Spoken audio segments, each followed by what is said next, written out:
Hi hello నమస్తే welcome to 24/7 news TV. నేను మీ షాన్వి. ఈరోజు మనతో పాటు కాంగ్రెస్ పార్టీ లీడర్ నాగేష్ గారు ఉన్నారు. ఆయనతో మాట్లాడదాం. హాయ్ సార్, నమస్తే. హలో అండి. ఎలా ఉన్నారు సార్? గుడ్ అండి. సార్, రీసెంట్గా కొన్ని డేస్ నుంచి మనకు హెచ్సియుకి సంబంధించి ఈ భూ వివాదం అనేది యూనివర్సిటీకి సంబంధించి ఎక్కువగా వినిపిస్తుంది. అంటే దీనికి సంబంధించి మంత్రిమండలి కమిటీ కూడా వేశారు. అంటే ఇప్పటికన్నా రేవంత్ రెడ్డి గారు హెచ్సియు దీని మీద ఆపుతారంటారు. అంటే కోర్టు కూడా స్టే విధించింది కాబట్టి. అంటే గతంలో కూడా హైడ్రాకి సంబంధించి చాలా నెగిటివ్ అయ్యారు. అంటే దీని మీద కూడా నెగిటివ్ అయ్యే అవకాశం ఉంది కాబట్టి ఆపే అవకాశం ఉందంటారా మన రేవంత్ రెడ్డి గారు? ఫస్ట్ థింగ్, హైడ్రా నెగిటివ్ అవ్వలేదమ్మా. గవర్నమెంట్ అద్భుతమైన పాలసీ హైడ్రా. ఇప్పుడు హెచ్సి కూడా అద్భుతమైన పాలసీ అది. దానికి అపోజిషన్ పార్టీ వాస్తవానికి దురదృష్టం ఏంటంటే తెలంగాణలో రెస్పాన్సిబుల్ అపోజిషన్ లేదు. అది బీజేపీ రూపంలో కావచ్చు, బీఆర్ఎస్ రూపంలో కావచ్చు.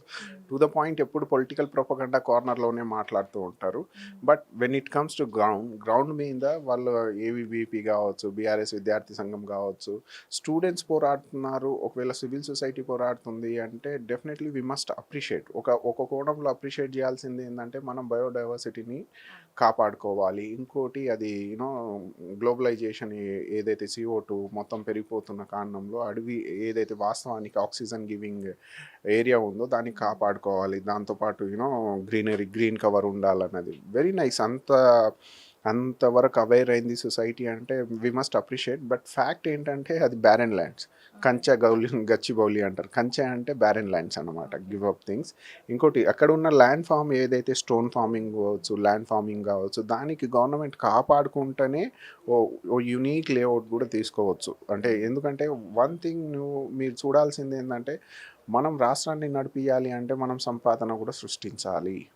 సో ఇంతకుముందు ఉన్న దొంగ ప్రభుత్వం పోయి ఇప్పుడు ప్రజా పరిపాలన వచ్చింది కాబట్టి ప్రజల పక్షాన లార్జర్ పబ్లిక్ ఇంట్రెస్ట్లో ఏది జరుగుతుందో అది ఆ పనులు చేయాల్సింది.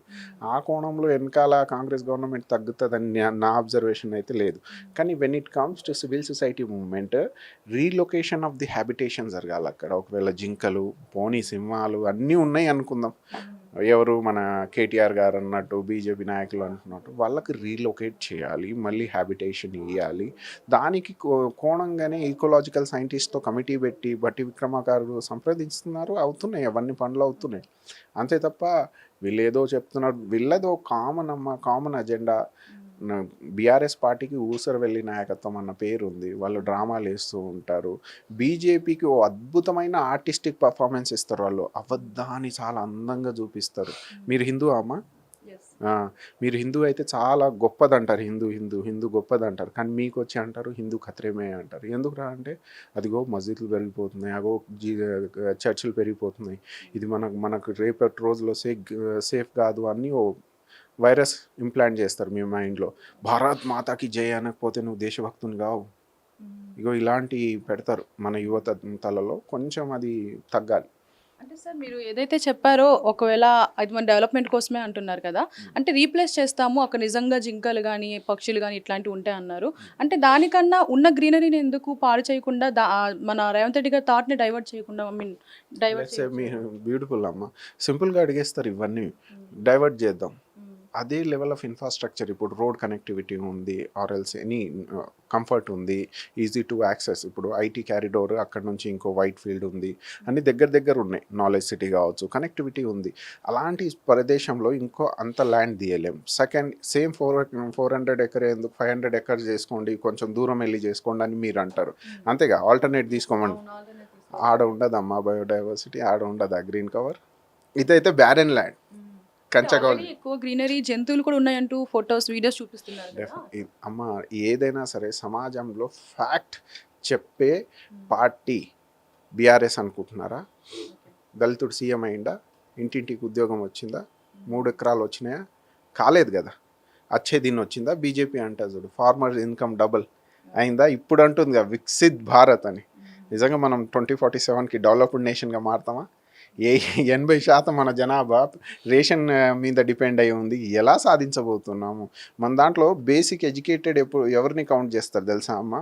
The one who can write and read any language. అంటే 3rd క్లాస్ అయినా కూడా న్యూస్ పేపర్ చదివితే ఈజ్ ఎడ్యుకేటెడ్ అని కౌంట్.